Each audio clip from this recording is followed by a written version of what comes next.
Dear student, today we will start chapter number 1, relation and function.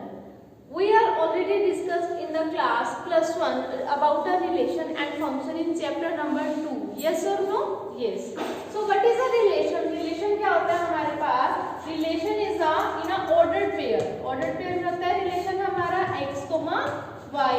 First element is known as a domain and second element is known as a range. Okay beta, so domain is relation is always in ordered pair, that means x and y. X is the brother of sister, y ठीक है, means x y का multiple है या divisor है या more than है या less than है इन मैथमेटिक्स में. अगर हम जनरल लाइफ में बात करें that means relation brother sister father mother. Okay, we are friend, we are colleague. Okay, so this is a relation of type. Relation हमारे पास अगर हमारे पास टू सेट है, टू सेट का जो रिलेशन होता है वो ऑलवेज इन ऑर्डर पेयर में होता है. फर्स्ट जो सेट होता है that is known as a domain set and second set is known as a codomain set. जो वन के कॉरेस्पॉन्डिंग के रिलेशंस आता है, वन का टू के साथ, थ्री का फोर के साथ, दैट इज कॉल्ड, जो हमारी वैल्यूज आती है that is called a range set. जो रेंज होती है वो ऑलवेज या तो सबसेट होती है या इक्वल होती है, that is equal to code. Understand what is the relation now. Okay बच्चा, what is the relation is always in ordered pair and relation is R. R relation is denoted by x and y such that x is greater than y है या less than y है या multiple है या square है, that is a relation. Okay, तो relation में हमारे पास डिपेंड करता है कि वो उसका स्क्वायर है या स्क्वायर रूट है या क्यूब है या क्यूब रूट है. x is called a domain and y is called a range. Now we discussed about the types of relation. कि relations की how many types, types कितनी होती है. Wide relation, wide relation that is known as a empty relation. Now beta first one is a wide relation. Wide relation that is empty relation या null relation. What is a empty relation? क्या होता है? When there is no element, no relation. That means for example आपके पास बेटा to set है 1 2 3 4 and B set है हमारे पास, that value is 17 19 21. You have given that you have to prepare the relation between x and y. That means A to B एक relation बनाना है, that is A is a set x and y x element जो है वो A का है and y element जो है वो B set का है. In such a way that we have given a particular condition that कि x is multiple of या x is divisor of y.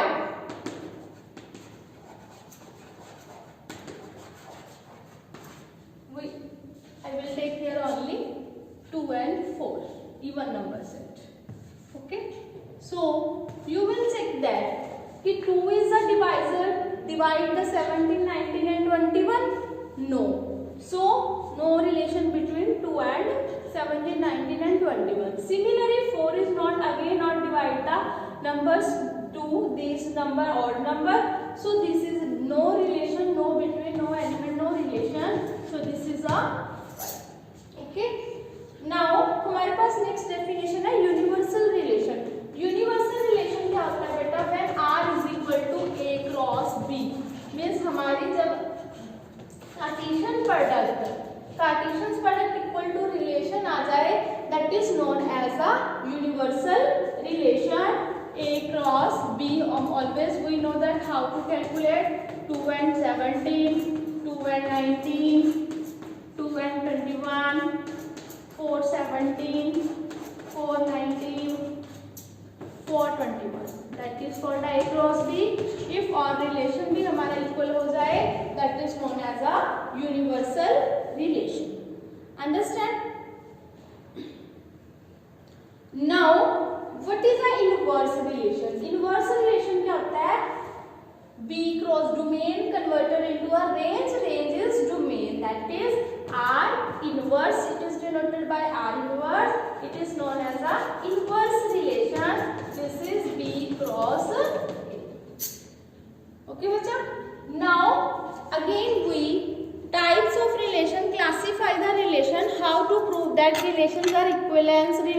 reflexive, transitive and symmetric. Okay, a relation is how we say that the relation is reflexive. Now I will discuss. Now beta discuss about the types of relation. Another type, that important style of relation. First is one that reflexive relation. What is a reflexive relation? Reflexive relation क्या होता है बेटा हमारे पास, that is कि itself, अगर हमारे पास कोई भी A एलिमेंट है किसी सेट A का, then A का A के साथ ही relation, that means 1 is equal to 1 and 1 is multiple of 1, means each number का अपने आप से रिलेशन होना, that is called a reflexive relation. जैसे हम अपने पे ले तो हमारा अपने साथ भी एक रिलेशन है एज ए ह्यूमन बीइंग, ठीक है, that is known as a reflexive. ये हमने +1 में भी ऑलरेडी किया हुआ है. Now next one is, second one is a symmetric relation. What is a symmetric relation? If we take two elements of set A and B, if A is related to B, that means अगर A B से बड़ा है, this implies तो B A से क्या होगा, small होगा, या A B का अगर मल्टीपल है तो B A का क्या होगा, डिवाइजर होगा, अगर वो ग्रेटर देन है तो वो लेस देन होगा इन मैथमेटिक्स में. या हम कह सकते हैं if A is a friend of B, then B is also a friend of A. या A is a brother of B, then B जो होगा वो A का या brother होगा या sister होगा, डिपेंड करता है कि both are boys and both are girls. Okay बेटा. Now third one is transitive relation. What is a transitive relation? There are three elements A, B, C. Three elements हैं हमारे पास set के, and we can say that A is related to B and B is related to C. A B से small है, B C से small है. This implies that A जो है वो C से भी small होगा. That means if 1 is less than 2 and 2 is less than 4, this implies 1 is also less than 4. Okay, this is known as a transitive relation. Now next one is the fourth one relation is antisymmetric relation. Antisymmetric relation क्या होता है, that is symmetric होता है but there is difference.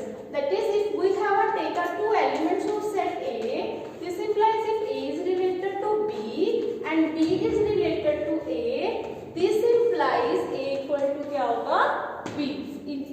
This is set properties is lie between true for the comparable set. For example, if A is less than equal to B and B is less than equal to A, this implies A equal to B. Only in that case this property is true, otherwise not. Okay. On the behalf of the set, another types relate to. First one is equivalence relation and second one is partially equivalence relation. First equivalence relation क्या होता है? What is the equivalence relation? जो relation first three properties, that means which relation is symmetric, transitive and reflexive is called a equivalence relation. Okay बेटा, equivalence relation reflexive, symmetric and transitive. And second one is partially ordered relation. क्या होता है हमारे पास? Which relation is reflexive, transitive and antisymmetric. That means symmetric और antisymmetric property में फर्क आता है कि जो relation symmetric होगा वो RST, that means reflexive, symmetric and transitive होगा तो वो equivalence होगा.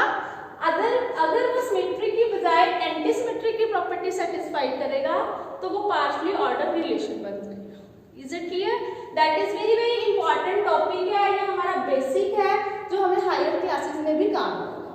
Now we will do the questions of this chapter. First exercise, जो first exercise है वो इन्हीं के behalf पर है, इस properties के behalf पर है. Now we will do the exercise.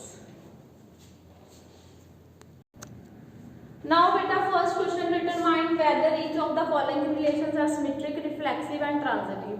First of all you have to read the statement. First question is that relation given है हमें पास set on A set की values है 1 to 14. That means 1 2 3 up to so on 14 is 1 to 14 defined as R relation हमने बनाना है बेटा x, y such that 3x minus y is equal to 0. तो 3x is minus y equal to 0. Now you 3x is equal to y. तो x और y element किसके हैं? Set A से ही लेने हैं हमने, ठीक है। R रिलेशन बनाना है ऑन सेट A पे, तो x भी जो है इसके बीच लाई करना चाहिए और y भी। When you put x equal to 1, अगर हम x1 पुट करेंगे y की वैल्यू कितनी आएगी बेटा? 3. दैट मीन्स 1 और 3 का रिलेशन बनेगा। When x is equal to 2 put करोगे तो y कितना आएगा? 6. तो 2 6 आ गया। 3 पे कितना आ जाएगा? y की वैल्यू 3 3 सा 9 पुट हियर, तो 3 और 9 का आएगा। सिमिलरली 4 और 12 का 5 पुट करेंगे तो 15 आएंगे, बट 15 इज नॉट देयर, ठीक है। So we have to check the relation. Now first of all check that reflexive. Reflexive क्या होता है? सेम का सेम के साथ। यू विल चेक दैट कि 1 का 1 के साथ 2 का 2 के साथ रिलेशन है? No, so it is not a reflexive.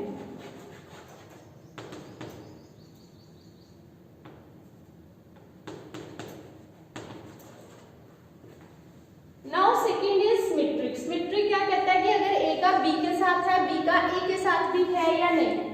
अगर x 1 है, y 3 है, अगर y 3 पुट कर दो तो x की वैल्यू 1 आएगी। चेक इट करो कि अगर 1 का 3 के साथ है तो 3, अगर y 3 है, x 1 और 3 रिप्लेस कर दे, दैट मीन्स अगर x 1 है तो y 3 है। इफ आई पुट y 1 तो x की वैल्यू कितनी आएगी? 1/3 आएगी, not a 3, so it is not a again symmetric. Okay, और ये सिमेट्रिक भी नहीं है। Similarly reflexive, now transitive. Transitive अगर 3 एलिमेंट लेना कि अगर 1 का 3 के साथ है, 3 का 9 के साथ है, इसको A B C मान लो। 1 का 3 के साथ है, 3 का 9 के साथ है, तो 1 का 9 के साथ आ रहा है? No, so it is not a transitive, ठीक है। अगर ये तीनों रिलेशन नहीं सेटिस्फाइड हो रहे, ना तो ये इक्विवेलेंस है, ना ही वो पार्शियली ऑर्डर है। अगर आपसे पूछा जाए कि it is this relation is equivalence, equivalence means अगर तीनों प्रॉपर्टी सेटिस्फाइड है इक्विवेलेंस में के, तो अगर फर्स्ट एक प्रॉपर्टी भी सेटिस्फाइड नहीं होती तो बाकी दो भी करने की जरूरत नहीं है। ओके, तो सिमिलरली बेटा सेकंड क्वेश्चन में है नेचुरल नंबर लेने हैं। x is less than 4, natural number less than 4, that means only 1 2 3। So you will take a relation, you take a relation y is equal to, आपके पास relation define है on the function x plus y is equal to x plus 5. When you put x equal to 1, तो यहाँ कितना आ जाएगा y की value? 6. So relation क्या आएगा? 1 और 6 का 2 पुट करके कितना आएगा बेटा? 7, 3 पुट करके 8, बिकॉज हमने x लेस देन 4 लेना है, नेचुरल नंबर लेना है। Natural number started from 1 and less than 4, that means only 1 2 3 values.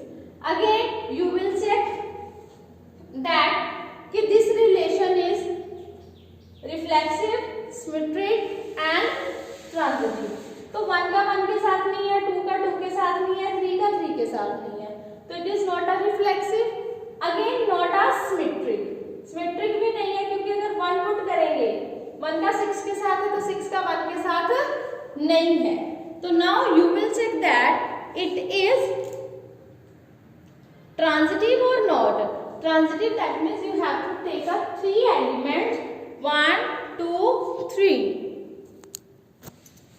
So beta it is again not a transitive क्योंकि 1 का 6 के साथ है, 6 का again किसी के साथ नहीं है, तो not a transitive. Okay, now third part you will do yourself. Now I will discuss question number 4, that means question 1 का fourth part we will do. In question number 4 we have given a relation R on the set of integer such that x and y relation has such that x minus y is an integer. So transitive में क्या होता है? x और x लेते हैं, r relation लोगे बेटा।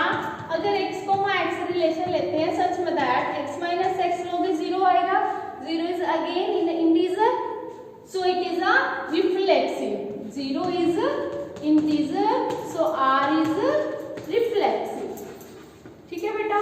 Similarly if x, y का रिलेशन है, अगर x minus y is integer है, इंटीजर मतलब दैट मीन्स 2 भी है, -2 है, 3 है, if I will take a common and negative from them, that means I will take minus common, so y minus x is also an integer. Yes or no? अगर हमारे पास मान लो कि x minus y जो है 2 है, 2 is integer है, positive integer है। अगर इसको मैं नेगेटिव कॉमन ले लूंगी इनका डिफरेंस को, दैट मीन्स ये -2 आ जाएगा नेगेटिव से मल्टीप्लाई करने पर, तो -2 भी तो इंटीजर ही है, क्योंकि we know that what is the definition of integer, positive negative number and including zeros are integer. So R is symmetric। ठीक है बेटा। सिमिलरली R हमारे पास रिलेशन डिफाइन है x and y such that x minus y is integer है, और ऐसे कोई रिलेशन डिफाइन है ऑन y and z पर such that y minus z is also an integer। तो इन दोनों का सम भी तो इंटीजर ही होगा। If we add r plus s का न्यू रिलेशन बनाएंगे such that वो x और z आ जाएगा, तो इन दोनों को ऐड करोगे प्लस y और माइनस y कट गया तो x minus z बन जाएगा। x minus z is again a integer, so r is transitive। अगर r is symmetric, reflexive and transitive, so we can say that r is equivalence relation। So other parts you will do yourself। Fifth question के 5 part है, I will explain to you, you will have to do it। For example, first part है fifth का, R relation है x and y work at same place, that means x same place है तो same place पे काम करेंगे, वो friends हो जाएंगे। ठीक है, दैट मीन्स x और x का रिलेशन तो आएगा। ठीक है, अगर x और y सेम है तो x y प्लेस पे काम कर रहा है, y x प्लेस पे काम कर रहा है, that means that will be a same again, it is again a equivalence relation. Now come to the question number 2। Now better come to the question number 2। R relation defined है A B such that on a real number A is less than or equal to B square। That means हमारे पास कोई भी number लोगे बेटा कि A और B, 1 is not a less than or equal to 1 square, 1 is always equal to 1 होता है, not a less, कोई भी नंबर अपने नंबर से लेस नहीं होता, इक्वालिटी होती है। So R is not a reflex। ठीक है बेटा, क्लियर। सिमिलरली अगर R रिलेशन है हमारे पास A B such that A is less than equal to B square, if we take for example 1 and 2, A is 1 and B is 2, 1 is also less than equal to 2 square, that is 4, but 4 can't be 2 means B और A replace कर दे तो 2 आ जाएगा, 2 can't be less than or equal to 1 square। A का relation अगर B के साथ है तो जरूरी नहीं है कि 2 जो है वो लेस देन 1 होगा, 2 is always greater than 1, so R is again not a symmetric। ठीक है, सिमिलरली अगर वो सिमेट्रिक नहीं है, रिफ्लेक्सिव नहीं है, तो थर्ड पार्ट भी नहीं होगा बेटा solve. You will check by again example A and B such that A is less than equal to B।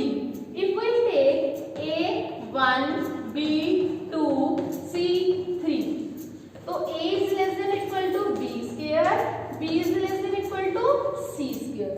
Properties पे सेटिस्फाइड करो, 1 is always less than or equal to क्या आएगा हमारे पास 4।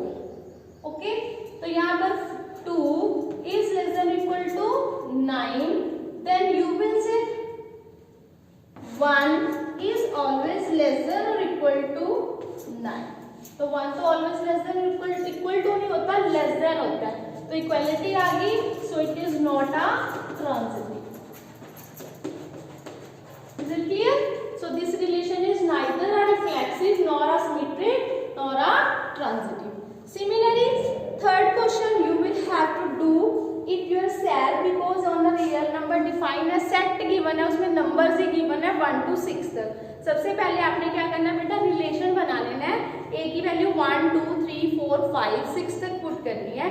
रिलेशन को प्रूव करना है रिफ्लेक्सिव, सिमेट्रिक और transitive. Okay, now I will do question number 4 discuss with you, and question number 5 again you have to do yourself. Now we will do question number 4.